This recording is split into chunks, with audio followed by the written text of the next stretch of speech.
Hi guys, thank you so much for joining. We have another amazing episode of our wonderful Alpha podcast, Getting Comfortably Uncomfortable. And today I am joined by my amazing coach, Stephen. Introduce yourself, tell us all about yourself. As Vanda says, I'm her amazing coach. Thank you very much. Yes. So my name's Stephen Cameron. I am the founder of Nova Fitness. We have recently just opened up a new gym. And And then we're here now. we're here. We've both got gyms. We're both fucking attempting this business owner life, attempting to do Wonder what we when want. it's going to start When fucking it's going to kicking click in. in and actually happen. So guys, what we're going to dive into today is phases and all of the crazy stuff that happens in a health and fitness journey.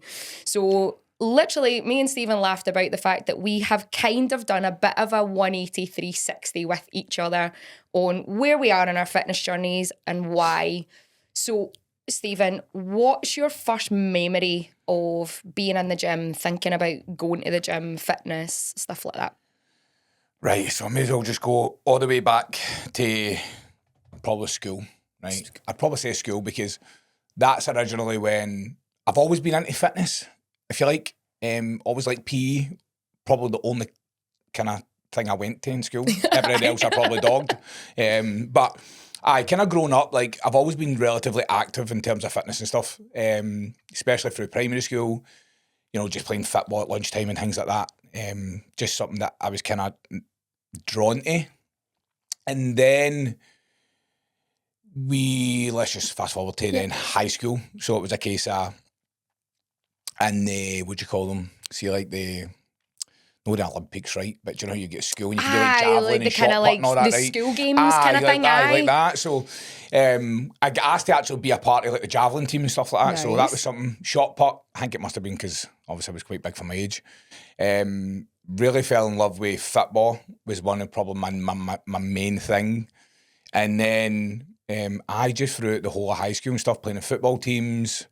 So I've always been relatively into fitness. Yeah. Do you know what I mean? Yeah. Like it's always been a part of my life. And then moving into the gym, I think I must have, that was more of a mother's All right. kind of boyfriend at the time. Yep. I think I must have been about 18, 19, I think. Obviously kicking about the street at that time, getting on it, I feel like. Own it. I'll not say any more than that. No.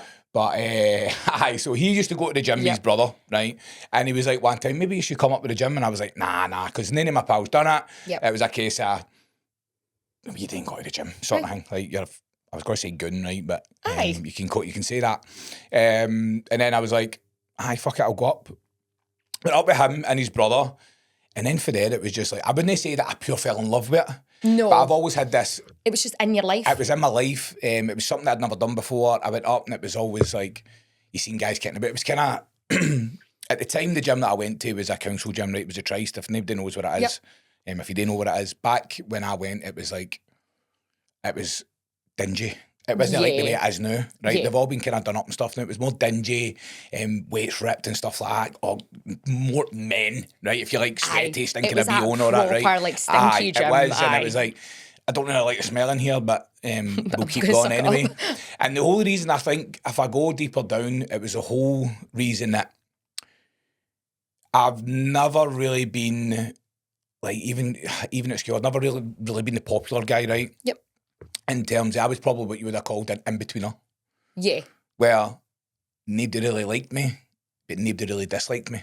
I would say I was exactly the same. Do you know what I mean? So it was never part of the popular crew. No. Never part of the crew that people steer clear of. Right in the middle. No, I was an in-betweener. But again, I was good at sports, so I think that's what gave me a wee bit of a what's the word I'm looking for? That kind of age to you. In terms of like, if you would, I hate using the word, right? No, go for it. Goons. Yeah. Goons are goons, right? To be the nicest way possible, goons are goons. Right, it is what it is. So I was an in-betweener, right? Yep. And then because I was quite good at sports, I was quite big for my age and stuff like that. People didn't really know how to take me, but at the same time, I was never really popular. I never hung about with the popular crew, right? All the Moz, the Waynes who had money, the Moz and Dads get money. Like, exactly. And that's fine. Do you know what I mean? That's absolutely fine. But we weren't, I never came for money or anything like that, so you were never really, never kicked about with popular stuff and all that exactly. at the time. So That was, and then I forgot what I was talking about. And then, in terms of that, was there a point in time where you were like, actually, I'm really comfortable in here? In terms of the gym? Aye, but I'm like, so the whole reason why I continued with the gym is because I was always kind of out of shape, and I thought the gym is going to get me into shape. I was never had abs. Was it always aesthetic then? Yes, 100%. So that was all it was for you. Aesthetic. That's what all I wanted. About the look. Yeah, that's what I wanted. Because I was like, why are, you know, like fucking how's that James guy or whatever, why is he get abs? Why are they skinny? Why am I no? And to be fair, like at the time when you're young, you don't really know. You're just, you are who you are, and you do what you do. But at the same time, it was a lifestyle that I get brought up. Like, my mum always overfed us. Plates were always full. It doesn't matter what we had, as long as there was food on the table. Yep. We ate it. Yep. Right. So I was like, right, so the gym, maybe that'll get me there, because you're surrounded by people who are big, they're muscly, veins popping everywhere and stuff, and you're like, that's why, man, why I look like that. It makes you look more masculine. And also, I will admit, it probably would have, I thought at the time it was going to make me a lot more popular. I get that. Like, I'm going to be the big guy. I'm going to be the guy in the day. I wanted to be known around my area. Yes. Right? Never really much a fighter, but at the same time, nobody really wanted to fight because I was quite big. So that was quite good on my side as well, because I fucking hate fighting. And I think that's dead funny that you say that, because I think I was the polar opposite. I've always been the height of shite. When I was at school, I was the total opposite of where I got to when I really started my fitness journey. I literally was 6 stone soaking wet. Like I had gastric reflux and a gastric ulcer very, very young, and went through about 7 months of basically my doctor not believing that it was that, and trying to convince my mum that I was bulimic because I was so fucking thin. And I think for me, I always loved sport as well. Like, it was just where I found that I was comfortable. I competed in swimming all through my life. That was all fine. But it was that one place that I could be competitive, and it didn't really matter that I was the small one. Like, it was just like, do you know what? Like, there's probably an element of it that I'm way too over and hyper competitive at times for my own good because of that, because I always felt like I was the fucking tiny one running at the end, fucking trying to keep up with everybody, couldn't lift a fucking thing. But I would then go on and like pee and stuff like that, be on the basketball court, and I'd be like, I'm fucking competing with you guys. I will fucking get that fucking ball. It's mine. But it was that way. It felt like it was that one space where it would make me feel bigger. It would, like, to your point about feeling like the big guy, it was my space where I was going from being the tiny, tiny, tiny lassie, wanting to feel bigger and wanting to feel like I had a presence. You were the kind of big guy on one side of the coin, but wanting to feel like the big guy on the other side of the coin. 100%. And it's like, and I'll just take it back to high school again, because obviously you had a couple of years that were older than you, right? And you would say, for example, I went to Coatbridge High, right? There was... we used to play football, right? So we used to have the older, so I don't know, I'm going to say P6, but that's primary school. I'm going to say like year fucking 4 or whatever, and I think I was at year 2 at the time, but I probably would have looked like a year 4. And obviously you used to end up meeting on the pitch, and it was like, no, you're not playing, and it's like, oh, why don't you play? And I was like, okay, so I play, and I was dead. As much as I was a quiet boy in school, when it came to football, I was a different level. I was a different person on the park. And it's...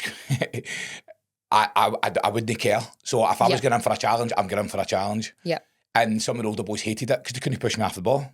But I loved it. But you would have loved that, that strength, that power. 100%. So I think that's probably more the way, like, how I kept kind of going, gravitating towards football, because not only that, I was quick. Now, it's probably a bit hard to believe that now, right? But I was one of the quickest in the high school in terms of sprints. Hated running in terms of just cross country, right? Couldn't kind of do it. Still not the biggest fan. Still fucking hate it. But I mean, believe it or not, I was even in the sprinting team for the fucking school. Nice. Like 200 metre, 400 metre sprints. And I really enjoyed that. I loved the sprinting aspect of it, and then football and everything just combined. I'd had an opportunity to go and play for Livingston. Amazing. Again, I stayed at the point this time, I stayed at Viewfield in Kirkwood, right? And there was I'll take it back. I don't know my dad or nothing, right? So, again, I'm not blaming my mum for this. She was only doing what any other mother would do. at the time I played for, I get scouted for Livingston. Went and played with their pro youth team for a trial session. Get asked to go back. Yep. During this time, I think I was about 13, 14 at the time. During this time, the Showcase Cinema, just right. I stayed in the flats right across it, right? Yep. Not the nicest looking flats, but that's where we stayed. And that's where the bus picked everybody up. Now, at the time, who hung around there was all the Cutwood crew. Yep. Which I was not a party. Okay. Right? So I shat myself, I didn't know what I was doing. So it was just that absolute anxiety, shat out Yes, it. because I'd get jumped. Right. Previous to that. End up with concussion, end up with hospital and stuff. Right, okay. So I was like, I'm not going down there. Okay. And I wish back then, if I had my dad would have went, you're gone. Yes, yeah. Right? My mum just went, right, son, if you don't want to go, then that's it. And it's that different and that nurturing into it. Do you know what I mean? Like, and I would totally agree with that. Like, very much the same position as you. Like, it's very much been my mum, my nana, my papa, my whole life. My dad was absolute waster. Yeah. Like, all the memories I have of my dad are negative ones. It really bothers me not a jot that he is not in my life. Yeah. But also at the same time, I do think that there's definitely going to have been pivotal moments in my life where, especially for me culturally, like him coming from a Malaysian culture, he would have been like, you're not backing out of that. Yeah. Because you have to be the best at that. That's not an option. Like you're saying that you just don't want to do it. I don't give a shit if you don't want to do it. You're going to do that. Yeah, whereas my mum would have been like, and also a single mum. She was living with my nan and papa for a period in time, just both for her own, probably for her own mental and physical health, as well as ours. Like, they would have went, all right, okay, well, do you know what? Like, actually, we'll just leave it. Yeah. We'll not push it. See, the thing is, it's like, my mum is quite a hard person, right? She grew up in a town scheme, like, fighting with guys and stuff like that, like, and I love her to bits. But at the same time, it's like, at that point, it's like, I'm going to do what my son wants to do as a comfort thing. But it's right? a mother thing, it's a mother thing, and that's what it is. So, and then who knows where my life could have went, but at the same time, look at where I am now and what I'm doing. Do you know what I mean? So, I'm always a believer that everything happens for a reason. Absolutely. And what's for you won't go past you. So, 100%. As much as that, obviously, that was the life I wanted in my head. I wanted to play football. Right? Yeah. Any young boy who plays football wants to play football. Yeah. But then I also wanted to be popular. Yeah. So, what came next was Bevy, wasn't it? Of course, fucking young age. So, I stopped playing football. And then it became all about the gym and getting mad at it. Absolutely. For a bit. Which doesn't really go hand in hand very well, does it? No, it doesn't. It doesn't. And this is where I got fat. So I literally went from that 6 stone fucking dish rag of a fucking lassie. So I went from that up to, I think at the heaviest, I was about 14.3. And the main part of that was relationships, drink. So easy, but relationships. And for me, it was, I drank every emotion. Was never a binge drinker though. Was never one to be mortal and miraculous, stoating about like fucking couldn't do it and slurring my words or anything like that. But I could drink 7 nights a week. I could have a bottle and a half of wine 7 nights a week. So add that all up, and then suddenly it's £6 on every 6 months, £6 on every 6 months, £6 on every 6 months. And before you know it. And then before you know what, you're 27 and 14 stone and thinking, you're 5'2", Vanda. You can't get away with being 14 stone. No. And it's one of them as well. It's like, I was fat, right? But I wouldn't say extremely. No. There was moments where I was a lot more out of shape than other times because I was always active. I was always doing something. Plus, having a manual job at the time. I was going to say your job also then probably helped massively. Helped massively. Of course, it did. Meeting Holly as well. Again, relationship falling into that. Yeah. Takeaway every weekend. You know, it was just a thing. Anytime that she was down in the house, it was a takeaway. It was a takeaway. The Chinese stayed down. You know, it was down the road. Typical order that you would have got every single time she was down. So that was it. And that was a cycle. And then before you know it, I'm like, fucking hell. And then at the time I'd done the gym and then stopped the gym for months and then went back and then it was like Holly was like, if you get big and veiny, I'm leaving you, man. So I'm like, I'm also that stubborn person who'll be like, you're a stubborn cunt. Well, if I get big and veiny, then you can fuck off in. Because at the end of the day, I'm doing this for me. Aye, this is for me. Yeah, do you know what I mean? But then again, we'll go down the cycle of, obviously, I'm open about this, about what I take and everything, right?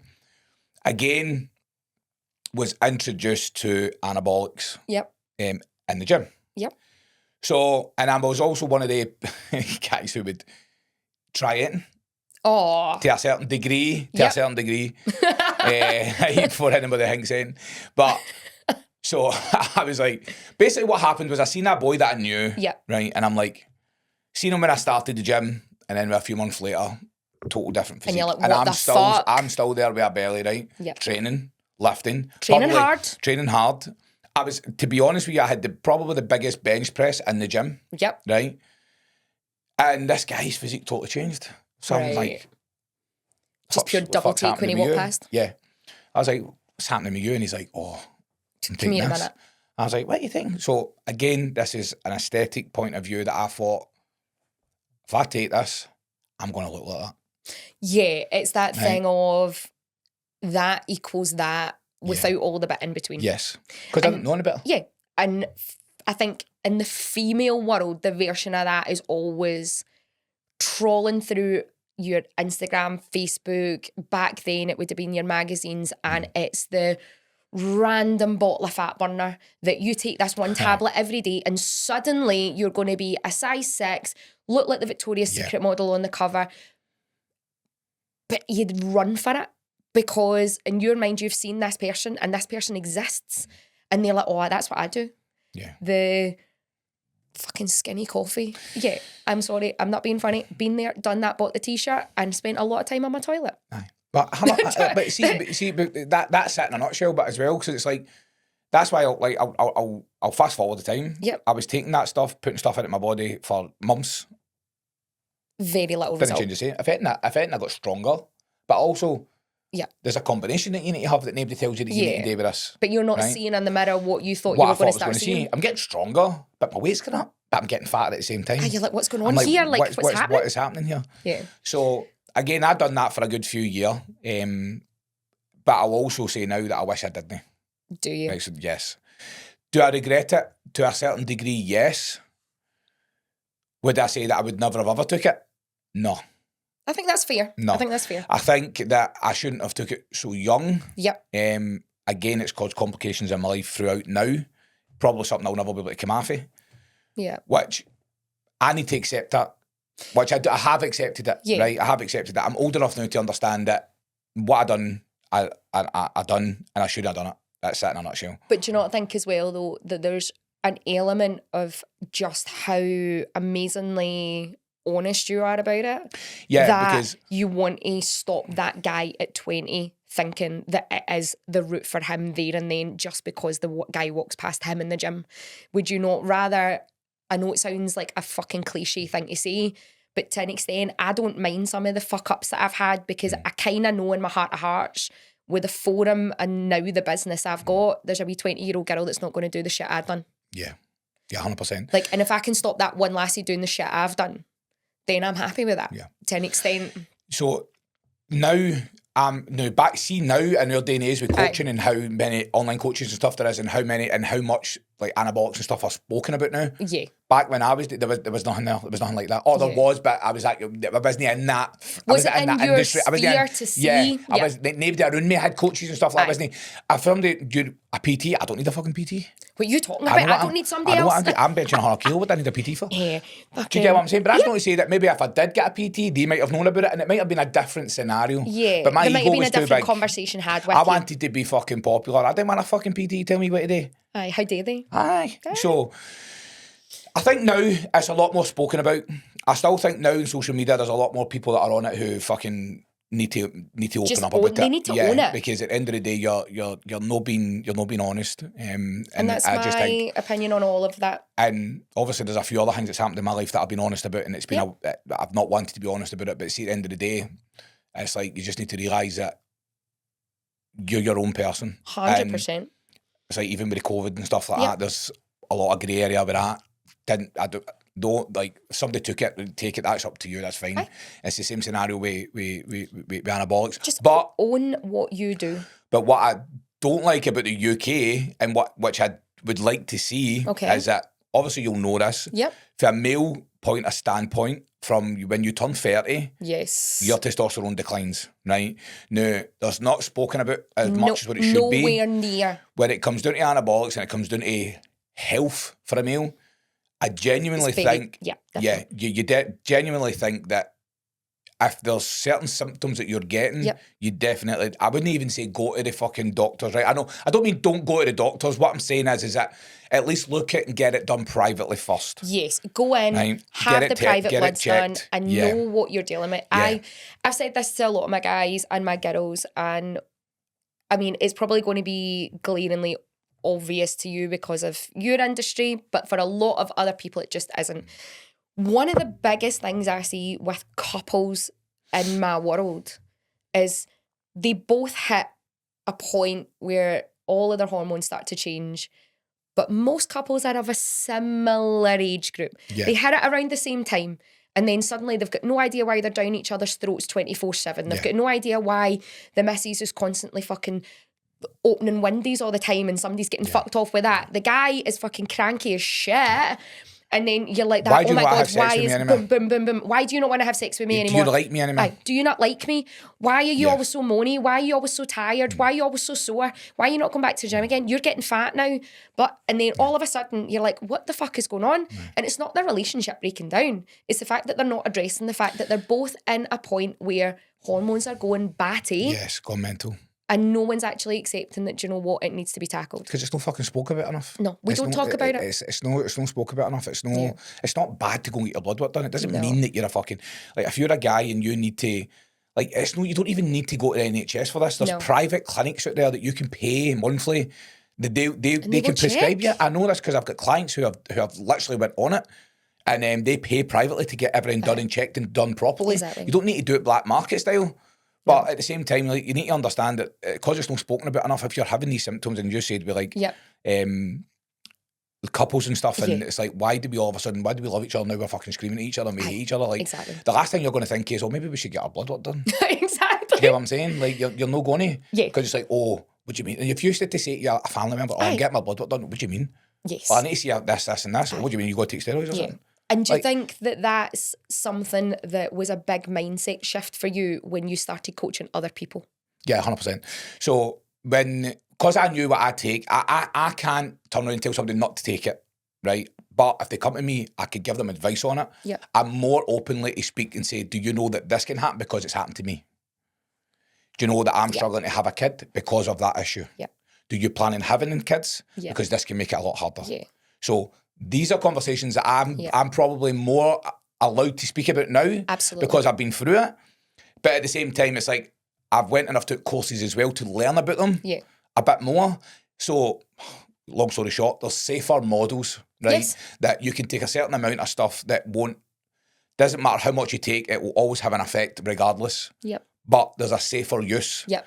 And it actually comes off of the back of, I would say, I'm not going to say NHS, right? But if you look at doctors' reviews. Yes, medical side of things. Yes, and it's been scientifically proven and stuff. There's studies done on it that you can take X, Y, and Z amount of this, and this, and this, and it will not have a negative effect in basically your overall health. Your general health. Yes. And that's the thing that I think was my big mindset shift. Sitting in that doctor's clinic that night, that day, being told that there was medically nothing wrong with me to stop me having kids. Apart from the fact that I was a fat cunt. Yeah. That, reasonably speaking, the only reason they would not treat me, IVF was the right route, it was the safest route, it was the most successful route, all of that kind of stuff. And then they went, yeah, but your BMI is too high, so you'll need to just come back.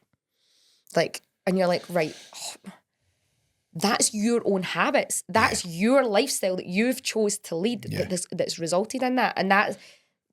Again, that was a massive mindset shift to me of being like, right, hold on a fucking second here. I need to go and learn about how to be fucking healthy. And to your point, not about being aesthetically fucking looking a certain way. How do I actually keep my body tip-top and fucking healthy? Because this isn't okay.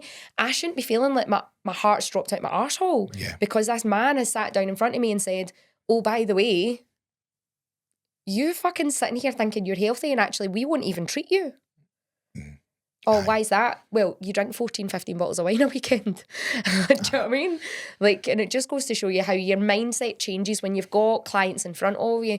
See, that moment registers with me so much more when somebody walks in my door and they're like, I hate myself, I hate my body, I wake up sore every day, I wake up fatigued every day. That moment just registers with me every time, that I don't want anyone feeling like that. Right, so the turnaround for me to then focus more on me, life, and fitness, to drive it more into that area was going to prison. Yep. That was the be all and end all of the moment that I went, what am I doing? Right? That was the point that I was like, this place isn't for me. This is not for me. To not be here. That's where my dad used to be all the time. Like, and that was one person I didn't want to turn out to be like. And I'm like, and what am I doing? What I put Holly through, what I put my ma through, what I put my brother and my sister through. And looking at you now. Yeah. So that your turning point was that moment. Yep. The turning point for me was that moment. Yeah. That without a doubt, that's what would I say that I've always wanted to coach people? I will be honest, no. It's not something that I always thought. I always hummed and hawed about PT. Yes. Because people used to keep going, you're a PT? You should be a PT. Oh, you'd be great at that. And it's the same thing with the bodybuilding. Did I really know what bodybuilding was? No. Of course, going to the gym, changing your body, you're bodybuilding, right? But competing side of things, different thing altogether. No. Did I see people, I admired what they looked like because that's what I wanted to look like. Yeah. And then it was a case of, like, people used to go, oh, you should compete. You've got a great frame for competing. And I'm like, well, maybe I should compete. Right. I'm like, nah, I can't be asked competing. And then it was like, and then that was it. Eventually I came out of, obviously, prison, started got a coach. And then I knew what coaching was. Yes. Right? So. And what's coaching to you? So, coaching, well, as in how, like me coaching somebody, or if what you would were to describe what, who is Coach Stephen? What kind of coach would you describe yourself? You've asked me a hard question because I really don't know who I am, don't I? I like it. Right? Because I don't, I really don't. For what I've been, I say for what I've been through as if it's pure hard, right? Because I know people have been through a lot worse than what I have. But hold on a second. Everybody's version of hard is very individual to them. Not like true. How you deal with each individual part and challenge of your life is so independent to you. Like to say hard and then compare it to something else, I just think that it digs you such a fucking hole of despair. Yeah. Like your hard was still hard, and it had its own reasons for being that way for you individually. Let's be really honest about it. There's billionaires out there that have a hard life. Yeah. Their hard's just a very, very different version of my hard. Yeah. Do you know what I mean? Yeah, 100%. No, I agree with that. I agree. It was like coaching for me is, well, I'll use my coach for example, right? I just need something, well, everybody needs coached differently, right? Yeah. They do to a certain degree. Coaching for me is just, I need somebody to tell me what to do. Yep. That's me, right? And that's the way I like to coach. I would agree with that. I like to give somebody, do this, I can guarantee you're going to get to where you want to be. Because how did you react when I phoned you about signing up?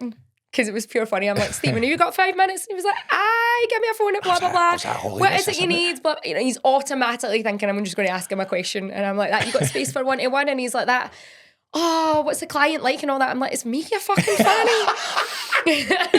Because I was like, what? It took me back. I was like, is this a joke or something? I'm in my head. I'm like, is she trying to catch me off guard or something here? And I'm like, right, well, I was expecting that. Do you know what I mean? I wasn't. But at the same time, I was flat. I was. Is it flattered? Is that what I'm looking for? I would go flattered. Is that flattered? Well, let's say flattered. Okay. I was flattered. And by the way, I said this to Chris on the retreat. I know. I was like, I can't believe Vanda came to me. Honestly, I did. And I went, because I still know this, and I said this when I was over there. I don't know why people come to me. Right. Do you get what I'm saying? Yeah, I'm like, absolutely. Because I don't either. But I will say this, that I think both of us have got quite polarising, marmitey personalities. I think there's a lot of people out there that both love us, and I think there's a lot of people that hate us in terms of like what we do in our industry. Yeah. Like, I think there's a lot of people that just don't get how we do things. And I think there's a lot of people that are really, really, like, intrigued about how we do. But I also think we do better than a lot of people. Yeah. And that, do you know what I mean? And is it the people that hate us, or is it the people that don't really they go, and I don't really like them? Because do you know what I mean? I literally sat on the fence about what I plan to do with coaching for about a good solid 3-4 months. Mm. And I had a lot of things going on in my head, because quite honestly, the biggest thing for me was, I am a coach and I am a PT and I've got the knowledge. I, however, don't have the mental space to coach myself. Mm. But the thought of signing up with someone who wouldn't allow me to still identify and be treated as someone who understood the parameters was one thing. Yeah. But the other part of it was, and apologies to my gender, there's a lot of lassie coaches that just genuinely, I could rip the cunt out of them. Yeah. I could. Do you know what I mean? Like, I need that person who's like that, mate, enough's enough at times. Do you know what I mean? Like, suck it the fuck up and just get it done. 13's not enough. Give me the 15. Yeah. Fucking enough. But because I am that competitive type person, but I also feel like I just naturally kind of veer personality-wise towards more of a male style of coaching, because I do think they're very different. Yeah. No, it's like, that's why I think, obviously, I've got another client, Shelley, who openly admitted, went, look, I'm not saying Holly's not a good coach, but she wouldn't be able to spot me doing a 400 kilo leg press. Yep. I bet 100%. But also, she's probably became more hung about with guys and stuff, more like a tomboy sort of thing. Same. So I get it. Like, it's absolutely fine. But I think as well, with being a coach, right, and you'll know this, you will be similar. You need to try and meet a client where they're at.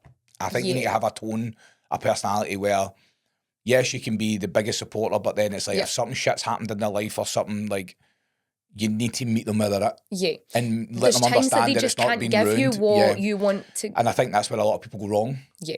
In see, coaching. at the end of the day, see if someone is sitting there and their workload is at X, and in order to keep their job, it's going to stay at X for a certain amount of time. For a coach to turn around and ask them to work out 7 days a week and have nutritional quality up here, and like, it's setting someone up for failure. Yeah, 100% it is, because, but then again, like, we'll come on to this part, right? So I'm a big believer in meal plans. Like, I will meal plan out my arse I'm all the yet time. to hit the point where I'm bored of it, but I'll tell you when I do. No, but it's like, people see a meal plan as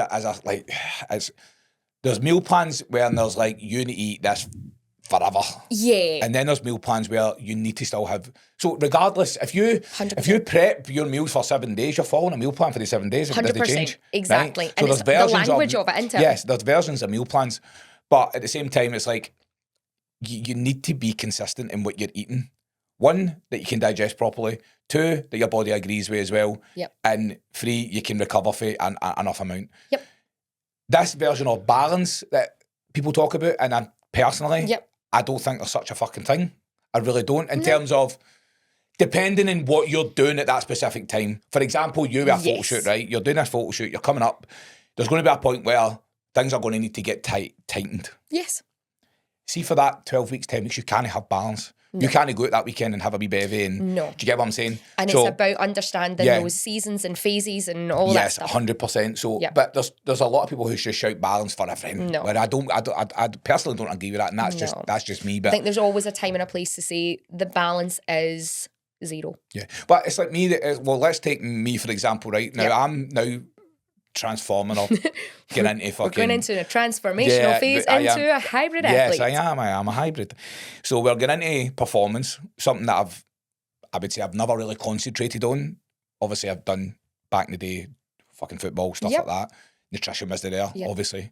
But now I'm like, right, I'm 34 this year. I've done all this stuff with bodybuilding. I've been to extreme dieting. I've been to fucking extreme gaining phases, if you like to call it. Can I breathe at my arse? Can I tie my shoelaces?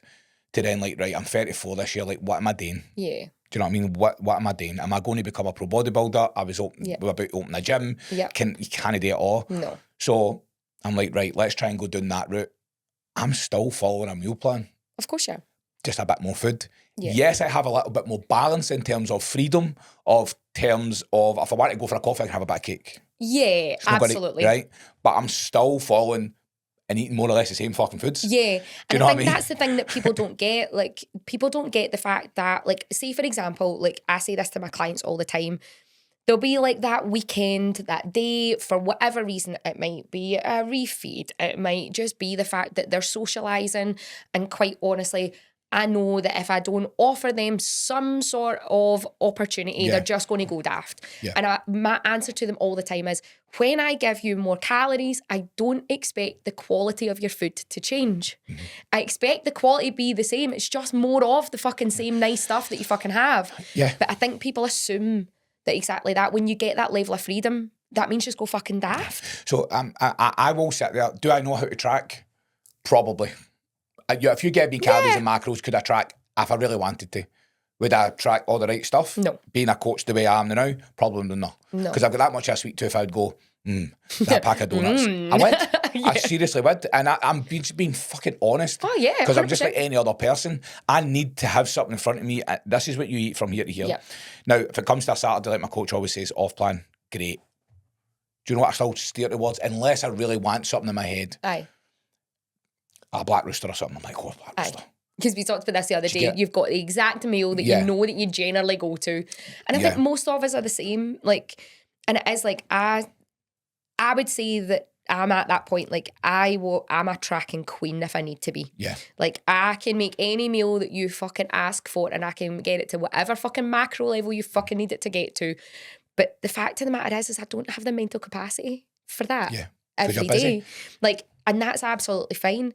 But see, at the same point, off plan to me now, it's probably a million times better than my best day 12 years ago. Yeah, 100%.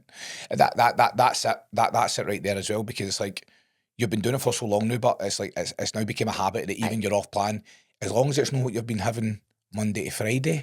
It still feels amazing. It still feels amazing because it's something different. And that's what people need to start realising and getting in their head, because it's like, as much as you call it an off plan, you're still actually you're still actually eating. You're eating really much better than what you did 5 years ago. 100%. 3 years ago, 2 years ago. And it's the people that don't allow themselves the luxury to celebrate that. They look at themselves and they've maybe been coaching with one of us or another coach, another PT, whatever it might be, for 6, 12, 8 months. And then they have a weekend and they do, I just fucked it all fucking up. Yeah. And you're like, right, but what would you have done 12 months ago? Like, your fuck up now is a drop in the ocean in comparison to what your fuck up was then. Because that was me. I mean, again, like, I was the same. Like, I used to train Monday to Thursday, Friday morning, and go out, get mad. Weekend warrior. Yeah, 100%. Then I was like that for ages. I still thought I was doing something good because I was going to the gym. And I did. To be fair, you probably did, right? Because you're starting to build a habit of going to the gym. And that's fine. But I wasn't getting to, I had in my head where I wanted to get to. And I'm like, why am I not doing it? Why is this not happening? Because I'm like, why am I not fucking losing weight? Why because am I only not getting 60% of your week's been fucking done well. Yeah. Do you know what I mean? Yeah, but... So you're now in your wonderful, functional, hybrid performance phase. What's the most exciting bit of it to you right now? Do you know what it is? The most exciting part of it now is it's the new challenges. Just the fact that it seems so new. Yeah, it's the new challenges. It's doing something that I've never done before, right? Yep. And then also being able to do it with Holly. I love that. And that's, she better not be listening to this. That's because even as much as the two of us are kind of at each other now and again when we're doing it and stuff, but she's never been interested in bodybuilding. It's not, and you couldn't do that together. Do you get what I'm saying? It'd be a very, very difficult thing to do together and actually enjoy. We've now kind of aligned, and it's good that I'm doing that sort of with her. It's not as much as we're always with each other, we'll get to the gym and stuff like that, but at the same time, 17 years and we can still handle each other. Do you know what I mean? Which is fucking amazing. Aye. And it's like... I mean, you're punching some, but it's amazing. I'll disagree. Anyway. I need to say one bad thing, didn't I? But no, all jokes aside, like, I never thought that if you said to me 2 years ago, a year and a half ago, or before I'd done the last High Rocks, the first one I'd done, would I have ever done something like that? No. 100% I would have. Yeah, it was just bodybuilding not in your world at bodybuilding all. was my thing. And this is why I'm saying, like bodybuilding, I will never ever downgrade or I will never speak bad about bodybuilding, because it was a big part of my life and it was a big part of who I am and what I built. and what I learned during that phase. But then it's like, why no try something else? Yeah. And this is how it's a big thing for me that going down this performance route in terms of I'm still aesthetic based. Like I still I still want to look good and lean. My body type's hard for me to keep it and be down there because plus I like to scratch. I can eat. Oh yes. Like I can fucking eat. Oh like, yes. Like if there's 12 donuts there, I'm eating the 12 They're donuts. done. 100%. Holly goes, how can you still eat? And I'm like, don't know. And yeah, I mean, I know we spoke about this so many times. Like, I don't think there's many things that make me feel ridiculously full that apart I couldn't oats. Physically, apart from my oats in the morning and now. I'm like, no. But it's that way of like, it's so rare for me to feel that way. Like I could easily be fucking fat as shit again, like easily. But that's one of the things I really appreciated about you from a coaching standpoint. You were so transparent about the fact that the aesthetic element of your clients' transformations genuinely really brought you fulfillment. Oh, I love it. I love it. I actually said this to a client at check-in last week. I was like, this right here, it's weird. It makes me happy. I can't explain it. I can't, and I think it's really deep rooted in me because of how much I wanted it for myself. Aye. And it just takes me back to the first time when I had my coach and I literally signed up with him and I seen him online and I was like, oh man, he's solid. That's what I look like. And signed up with him. Boom. I didn't even get to speak to him. You don't get a call. You don't get nothing. It's just like that. There you go. Do you know what it was? Up. I followed him on this page called Gym Outcasts, right, which was on Facebook, and people used to keep recommending him. But followed his Instagram, followed his Facebook and stuff. I'm like, I was like, okay, he's quite big and stuff. And then I didn't really know anything about eating. And I just seen him post a picture of himself one time. I was like, fucking hell. That's it. Yeah. And I was like, that's it. That's what I want to look like. And then I literally, on his website, it was like, I can't even remember how much it was like £250 or something like that. But boom, paid it, boom. I was out walking for you at the time. I was out in the morning. It was 6 o'clock in the morning. 6 o'clock in the morning, Saturday morning, out walking the dog. Went onto my phone, walking the dog, bang, bang, bang. Oh, aye, cool. Like, boom, £250. But I said to Holly, signed up with a coach, and she went, all right. She was down to the gym at the time, so she didn't give a fuck. She was just like, oh, whatever. No, she didn't care. And then I was like, right, okay, 2 weeks in, started my plan. I'm like, I'm eating all this food. I had bagels, fucking Rice Krispie Square bars, everything. I'm going like, whoa, what's that? How am I eating this? Bananas and everything. I've been starving myself. You're like, I've been eating fuck all. I've been eating fucking omelettes every morning with spinach in it. With nothing else in it. He's gave me all this food and I started dropping weight. Dropped more weight than what I've ever dropped in my life in 2 weeks. I went like to him, think we could do a photo shoot? Hi. Of course we can. 10 weeks, done a photo shoot. Lost Freestone. In 10 weeks. Right. Amazing. And I had never seen abs in my life. Had big blocky abs, biggest abs I've ever seen in fucking Indy. Yes. And that right there, I was like, I can't believe I've done that. Yeah. That was it for me. That must have been a pure pinch yourself moment. Oh, 100% it was. 100% it was. And that's how, when I see somebody's body change, I'm like, this is fucking class. Okay. Because I just think, I know the work that goes in. I know what it takes for here, in the middle, the doubt, this isn't going to work for me. I can't do it. I'm fucking struggling. To then this. And it's like, wow. Yeah. So what do you think is going to be your biggest challenge over the next 6 months with the functional stuff and the hybrid stuff? Injuries. That's going to be my biggest challenge. I think it is. Managing the ones that you already have or preventing more? I like to push myself in terms of, like, so even if it is running, if I feel like it's probably quite a bad way to be as well, but I need to try and remember that the way I've trained for so many years, my muscles are very shortened compared to what it was like when I played football, when I could run like fuck. Yep. Now my muscles are very shortened. I need to go through this stretching, rehab and all that carry on. You actually need to warm them up. I hate it. I've never liked anything like that at all. No. So does it feel too slow for you? Yeah. Yeah. Because that's what I tend to find. Yeah. Like, see, for me, I want to just go. When I want to work out, I want to go there and then. Yeah, right now. Right? Like, I'm in the mood, I'm going to do it, let's go for it. And see that point of like, let's have a nice warm up and let's get this. I'm like that, all right, can we not just start? I'm bored by that time. Like, I see if my training session's too long, I'll get bored. The intensity goes out, I can't be fucked anymore. Exactly. So that's probably going to be the hardest thing for me. And I know, like, the running's going to be the hardest part, but I need to get good at running for what I want to do. That's the problem. Yeah. So it's trying not to get injured even more, but at the same time trying to get faster and better. Yeah. That's going to be the hard thing for me. So let's flip it round to the total polar opposite, right? I am now Aesthetics. Going all into aesthetics. We're going to be fucking shredded for 40, which we've never been. We've always kind of done. We've always made the excuse that, you know what, we just don't ever really have abs on show. Where like our legs never really show up to the party. That's all fine. And let's be really, really, really critical in terms of me as my coach. What do you think my biggest challenge is going to be? I think the closer we get to it, I think it's going to be how low your calories are maybe need to go. Right. Maybe.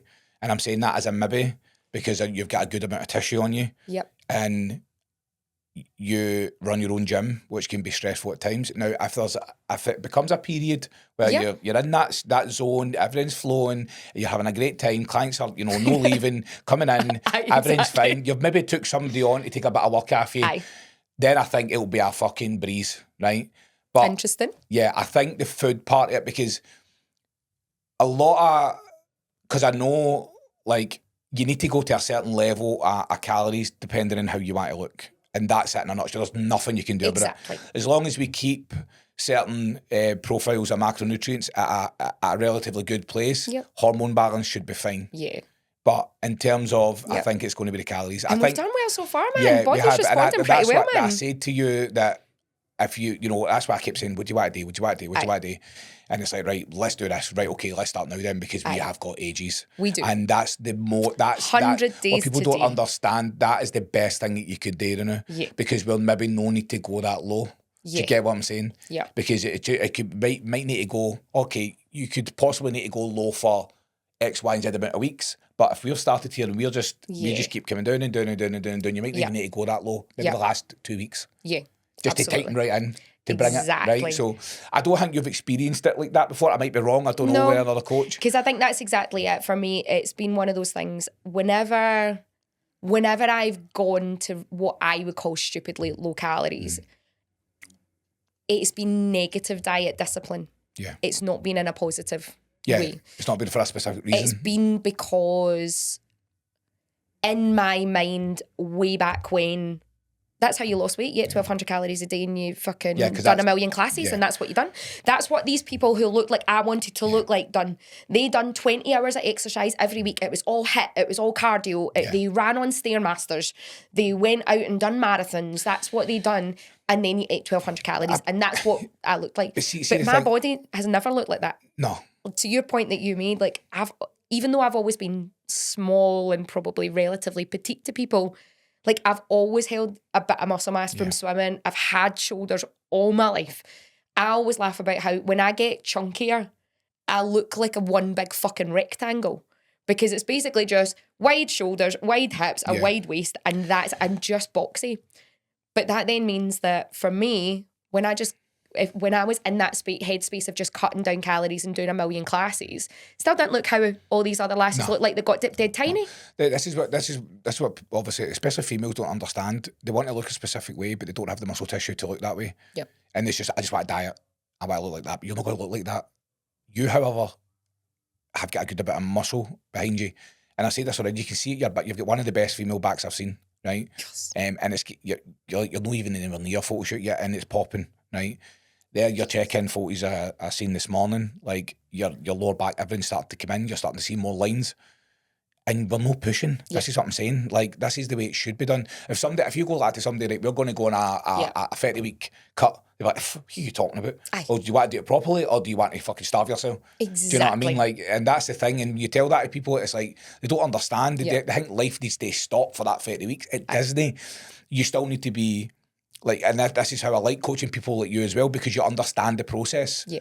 Do you know what I mean? And it's and again, like you, as I said, you've built a good bit of a base, you've built a foundation, and that's how I'm excited to take you through this part of like a bodybuilding prep. I always call it like a bodybuilding prep because there's the only other way that you can kind of say it in a way that this is how lean we're going to get. We're going to get lean as we fucking can. But it's also what people get. Yeah. And it is that way. Like I've had a couple of people be like, right, so like, what does that mean for you? And I'm like, what it means for me is I want to see where I can take my physique in the way that I like to see it, not the way that someone else needs to see it, like in the way that I want to see it. Yeah. Like, I've always had one rule whenever I've done any of my shoots, whenever I've went into any like proper actual diet phase now, that when I've been knowledgeable, we'll call it, and not fucking half-daft, is no matter what I end up looking like, I want to end up looking athletic. I don't want to end up looking like a skint rat, as if it's like, and you do see it sometimes. You see those girls and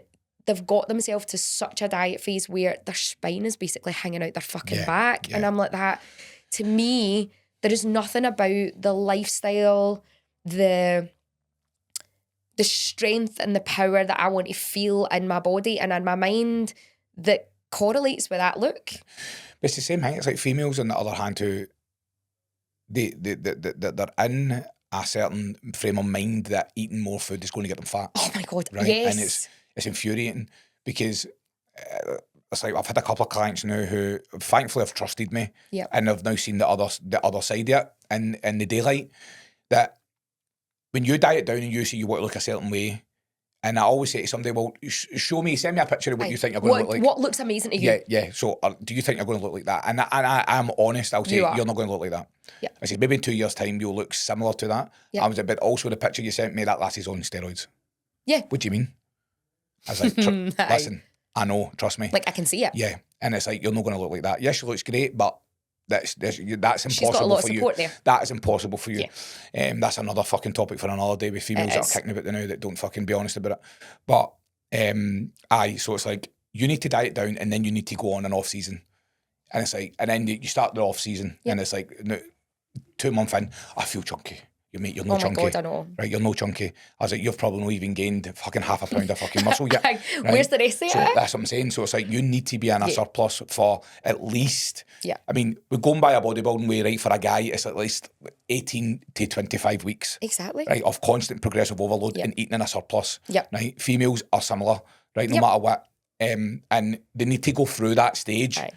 And then they diet back down. Oh my God, and then they maybe go on another wee off season and then diet back down. You're talking nearly 2 years before you're seeing a whole total body composition.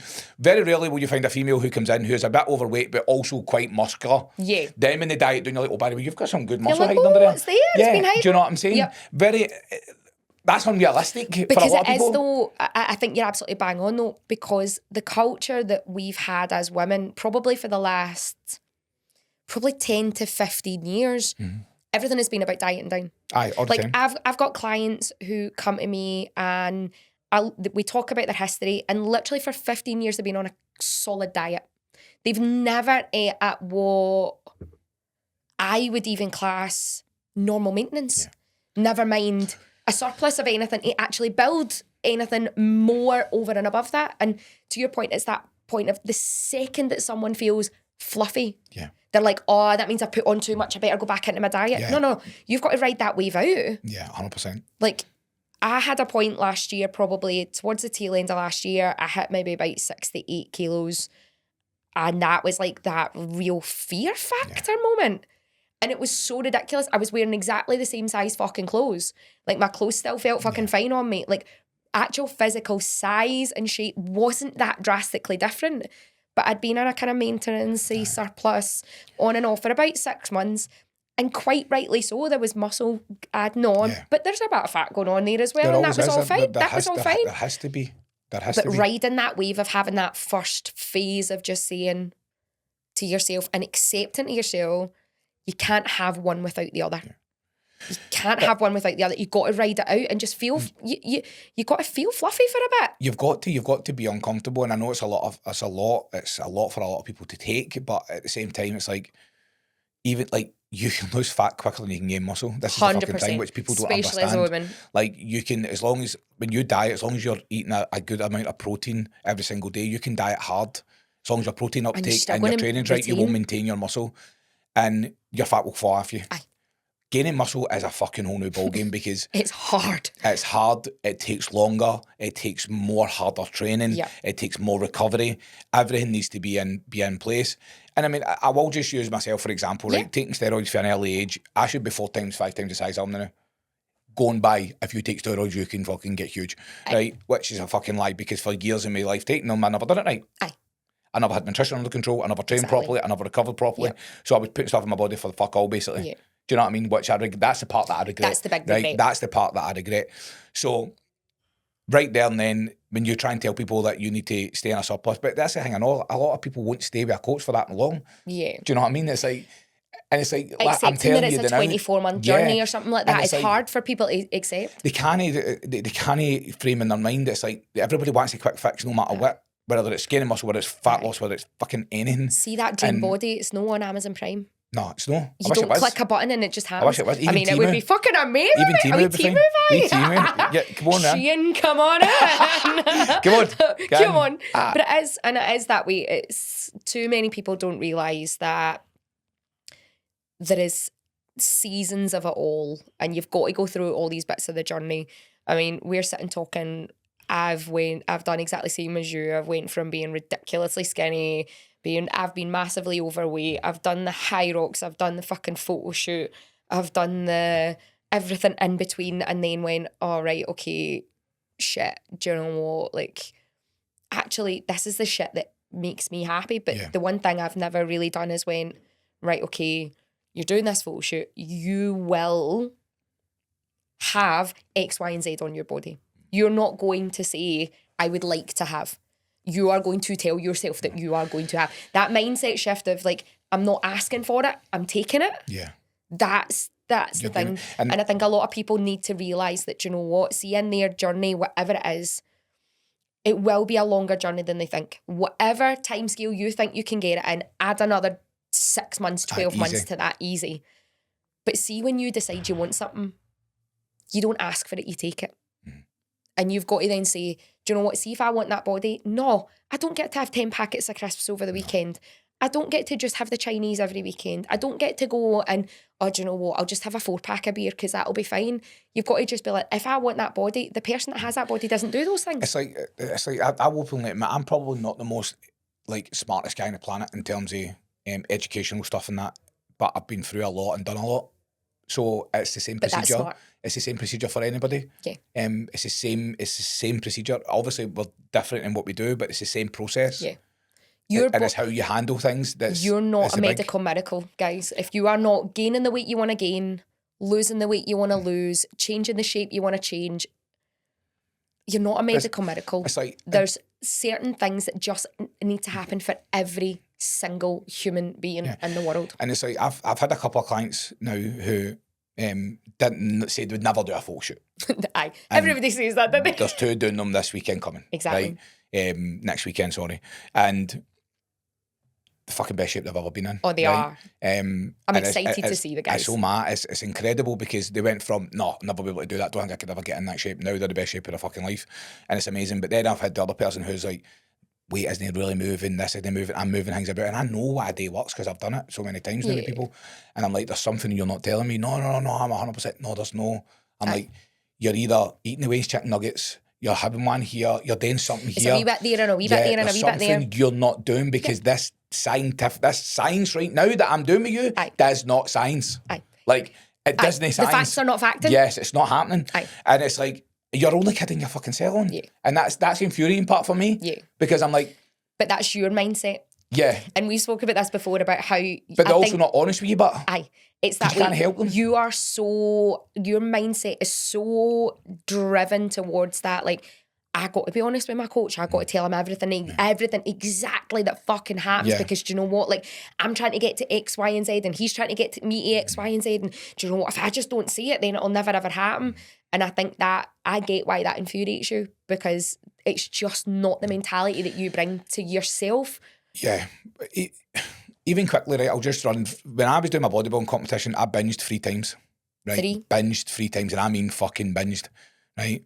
And I thought there was something wrong with me.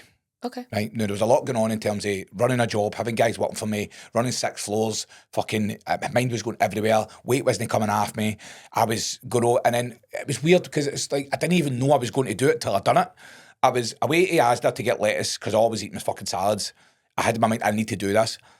End up gravitating towards the bagels, end up gravitating towards a bit of chocolate stuff, went back, sat in the van and scanned a full pack of bagels, dry, with some water, chocolate, everything right, and then I done what the fuck have I done? And I thought there was something seriously wrong with me. But guess what happened the next day? I dropped weight. So what I didn't know at the time was I was carrying a lot of fatigue, stress, mentally, right? Yep. Then I went to my bodybuilding coach, Andy, and I said to him, he says, how are you getting on? I went, fucked it. And this was 6 weeks out from my shoot, by the way. Fucked it. I fucked it. I'm done. And he went, what do you mean? So I told him, and he went, it's fine. I went, what do you mean it's fine? I'm not saying it's fine to binge, right? But he went, I have done it nearly every prep.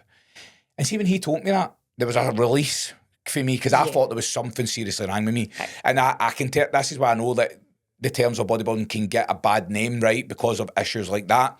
Could I have stopped myself? Probably. At the time I didn't want to, because I just didn't. And again, nobody talks about it. No. And that's the fucking thing that infuriates me. There is, I know I use the phrase a lot in my client base, and I think it can get passed about willy-nilly without a lot of meaning, but I do genuinely believe it, because for me, a lot of what I propose is about creating a lifestyle that is genuinely something that you always have something to get at. Yeah. The only failure is stopping.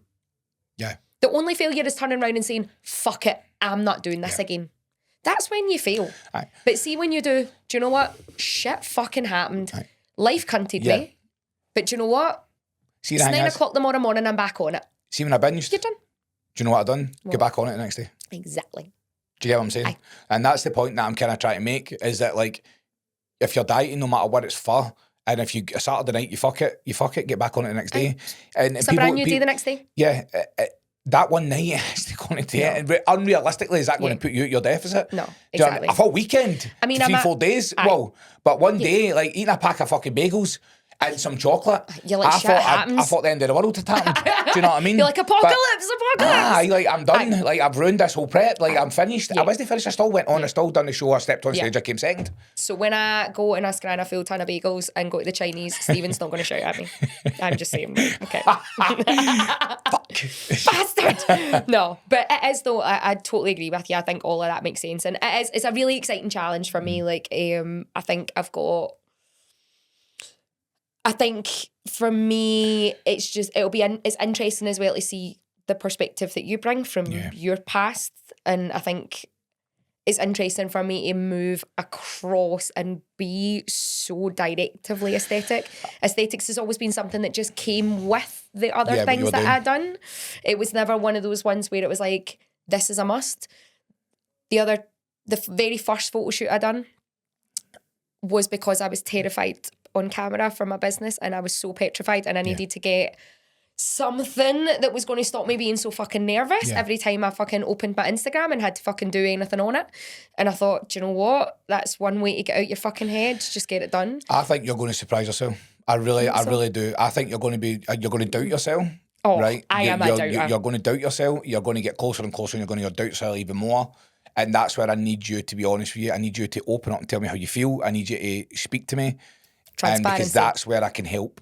Absolutely. That's where I can help, because if you don't and you keep it in, you're only going to get in your own head, and it's just going to grow arms and legs, right? And that's why I'm like, you want to look athletic and you want to look leaner, you will look leaner, but there'll be stages where you will feel flat, you will feel that skinny, that you just don't look right, you don't like how you look, you don't like anything about what's happening. But that's the process that we need to go through. And that's it. But trust the process thing, though. How it's to the point you made before, I cannot tell you how many girls walk in my door and I give them their first set of calories and they're like, oh, you're just trying to make me fatter. How can I eat that? I can't eat all that because that's going to make me fat. And I'm like, no, you have to trust my fucking process. Because quite frankly, the reason why you are the size you are and you feel how you feel, your body is just defeated. It is defeated by the disrespect you're showing it right now of the shite, calories, protein, quality of food that you're eating, the lack of fucking carbohydrates for half of years. They're like, oh, but carbs before marbs. Or how's about fucking put some petrol in the tank? Aye. Like, fucking, like, if you want to work out hard, you want to feel good, you're going to have to put some quality shit in. You need it's a whole lifestyle change, but because we've just been, like, especially with, you can talk about inflation and everything, how much, like, food costs and stuff like that, like, there's a whole load of factors. But I'll tell you something, my fucking McDonald's is dearer. No, but it's the same, it's easier but to get. It's easier. It's easier to get. Exactly. There's so much in your face now, it's easier to get, and it's just trying to stay on the right path. It's not saying that you can't have that. Yeah. You just can't have it as often as what you're having it. There's a difference. Yeah. There's a huge difference for me now. If I choose to have a glass of wine on a Friday night off prep when I'm not on prep, and then turning around and going back to the bottle of wine every night, 7 nights a week. That's not the same fucking thing. And I don't need to discipline or degrade or anything myself for having a glass of wine on a Friday night anymore, because I'm not treating it like it is sinful and negative. It's part and parcel of a lifestyle that I want to have, where I can feed things in that I enjoy, but I don't get to misuse them. Yeah, 100%. And it's the misuse in the long run.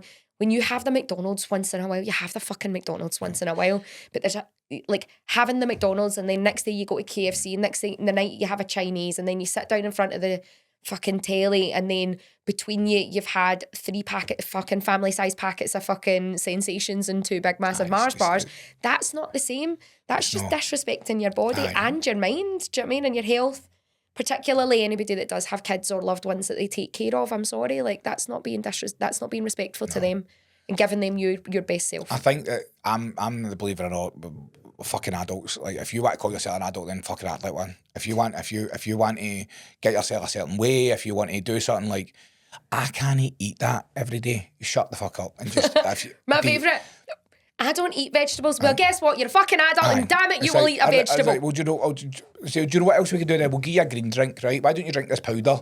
Then don't have your greens. Drink this powder, right? Do you want to drink powder instead? If you haven't fucking tried one, people. But at the same time, like there will be something that's like you've not even really tried that. There's hundreds of greens, asparagus fried, bit of seasoning on it. Great. Aye. It's amazing. Tastes amazing. Exactly. Like don't just say you can't eat it. Try and fucking eat it. And it's like there's only a certain amount of things you do. In fact, you know what? It's like, for example, chicken, right? Yeah. Let's just use chicken because chicken's the cheapest. Everybody loves chicken. Chicken is just basic. I can't eat chicken and potatoes with some veg and stuff. How no? Like honestly, how no? Like what do you mean no? How no? It's like, well, so you go to Black Rooster But and you'll get a chicken burger. Chicken and chips. Exactly.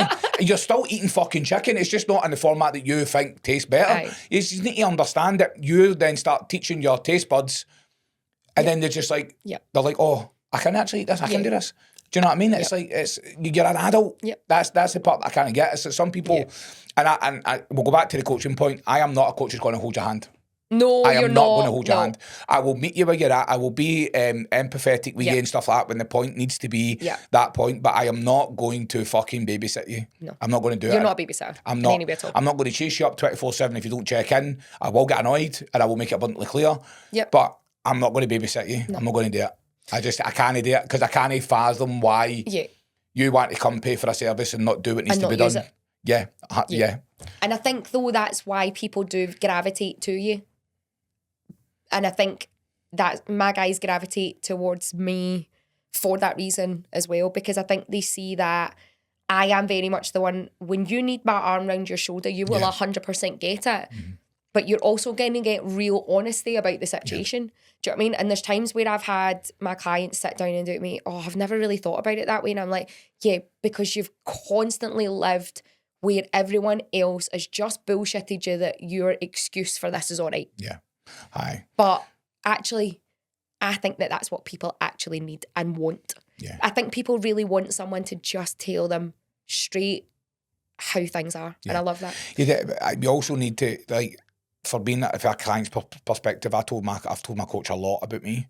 You need to be honest and you need to actually have, like, you need to have trust with your coach because it needs to happen. You're going to have a better journey. You're going to understand things a lot more. I mean, there I've just, women Emma's just signed up with, right? She's came into the group, told me a wee bit, just told me everything about her life, basically, right? Yep. Came in, nearly had me in tears, came into the gym and I gave her a cuddle. That's the first time I've met the woman. Love that. Right? And see, at the end of the day, like, that's for her to say that to me, for somebody she doesn't really know. She already felt like she could. That, do you get what I'm saying? Relationship building is already there. Straight away. So I know this is going to be great. It's going to be great for her. It's going to be great for me. And that right there needs to happen. Yeah. And that's why I'm saying this now, because you'll probably get clients. I've probably got clients who are sitting there, been in the team for a few months, probably not really want to open up and stuff like that. You're doing yourself a disservice. Yeah. It needs to happen. Yes, we're no fucking psychologists or anything like that or whatever, but at the end of the day, you need to be honest. Guys, and there's nothing off limits, man. It's like, see, obviously me and Holly coach together, right? Yeah. But we coach separately. And if somebody tells me something or mails me privately, that stays with me and doesn't go with her. Of course it does. Do you get what I'm saying? Because I'm coaching, I'm doing the programme and I'm doing the check-in. Because that's that level of confidence that you know your guys want and deserve. Yeah. And Holly will need to know do what she exactly needs the to know. same. Yeah, 100%. You know what I mean? And that's it. But I absolutely agree. There is nothing off limits. Like, I know it sounds fucking crash, right? But I'm quite happy to talk about your fucking bowel movements. I'm happy to talk about your fucking hormones. Do you know what? I'm happy to talk about what the fuck is pissing you off this week. Hey, my group chat with Stephen last week was fucking single girl cardio. Like, whether or not that's fucking good, bad, or indifferent, and how much was happening.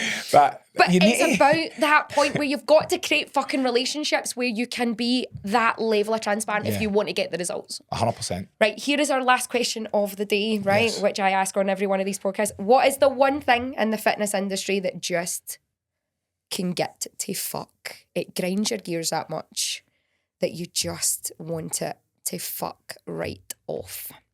And the fitness, in terms of just anything it at can all. be our industry, it can be just the general landscape of things.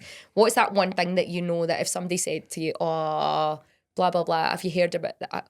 What's your thoughts on this? You'd be like that, right? You'd go into a pure vent tirade about it. Well, the one thing I hate about fitness in the industry, right, is right now, since coming in and realising how much what it's like, is the bitchiness about coaches behind each other's backs. Yes! That right there infuriates me. It's just so fucking annoying. It infuriates me There's just no because need for it. there isn't any need for it. And I'm saying this because it's the fucking first person that came in my head and I can't stand them. But there's just no need for it. There's no need for it. Well, we are totally different in what we do, how I do things and how you do things. That's it. I fucking hate it, and I didn't think it was like that. That's the thing about fitness.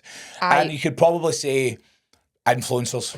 Yes, absolutely. And fucking infuriate but me I think because that comes from that. Yeah. I think there's a lot of that kind of gets merged into one thing, and I totally agree with you because I'm like that. Do you know what? I'm not being funny.